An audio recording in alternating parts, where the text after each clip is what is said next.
दो शहजादों की कहानी। बहुत पहले की बात है, एक अजीम सल्तनत में दो भाई शहजादा कामरान और शहजादा फहरान रहते थे। उनके वालिद बादशाह सुलेमान एक रहम दिल और दाना हुक्मरान थे। दोनों शहजादे न सिर्फ खूबसूरत और बहादुर थे बल्कि अक्ल व दानिश में भी लाजवाब थे। लेकिन इनके दरमियान एक बुनियादी फर्क था। कामरान बरदबार और सब्र वाला था, जबकि फहरान बेसब्रा और जिद्दी था। एक दिन बादशाह ने ऐलान किया कि वो अपने बेटों में से एक को अगला बादशाह बनाना चाहता है, मगर फैसला अक्ल, बहादुरी और नेक दिली की बुनियाद पर होगा।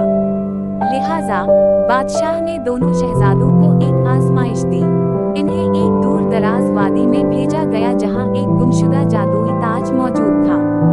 जो भी ये ताज ढूंढ कर वापस लाएगा वही बादशाह बनेगा। दोनों भाई अपने घोड़ों पर सवार होकर रवाना हुए। रास्ते में इन्हें एक बूढ़ा फकीर मिला, जिसने कहा, बेटा, मैं भूखा हूँ, कुछ खाने को दे दो। शहजादा कामरान ने अपना खाना फकीर को दे दिया, जबकि फहरान ने मुंह मोड़ लिया और कहा, मेरे पास वक्त नहीं, मुझे ताज लेना है। फकीर मुस्कुरा कर बोला, तुम्हें आगे मुश्किलात आएंगी, मगर नेक नियति वाला ही कामयाब होगा। फहरान ने इस बात को नजरअंदाज कर दिया और आगे बढ़ गया। चलते चलते वो एक गार तक पहुँचे, जहाँ ताज छुपा हुआ था।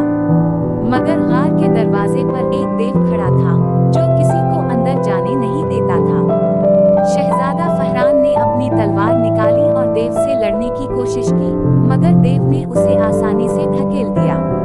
जब कामरान ने देव से बात की तो देव बोला, जो मेरी 3 पहेलियां हल करेगा वही अंदर जा सकेगा। कामरान ने पहेलियां हल कर ली, क्योंकि वो दाना था और गौर से सोचता था।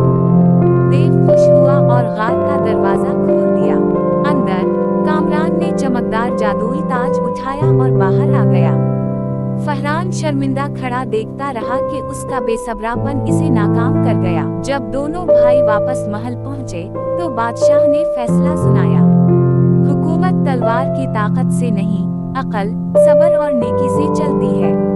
शहजादा कामरान ने ये साबित कर दिया, लिहाजा वही हमारा अगला बादशाह होगा।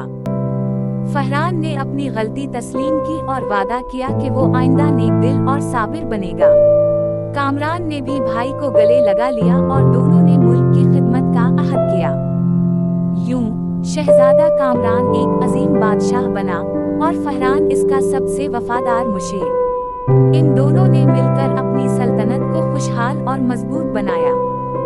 सबक: ये कहानी हमें सिखाती है कि सिर्फ ताकत काफी नहीं होती, बल्कि सब्र, दानिशमंदी और नेकी ही असल कामयाबी का राज है।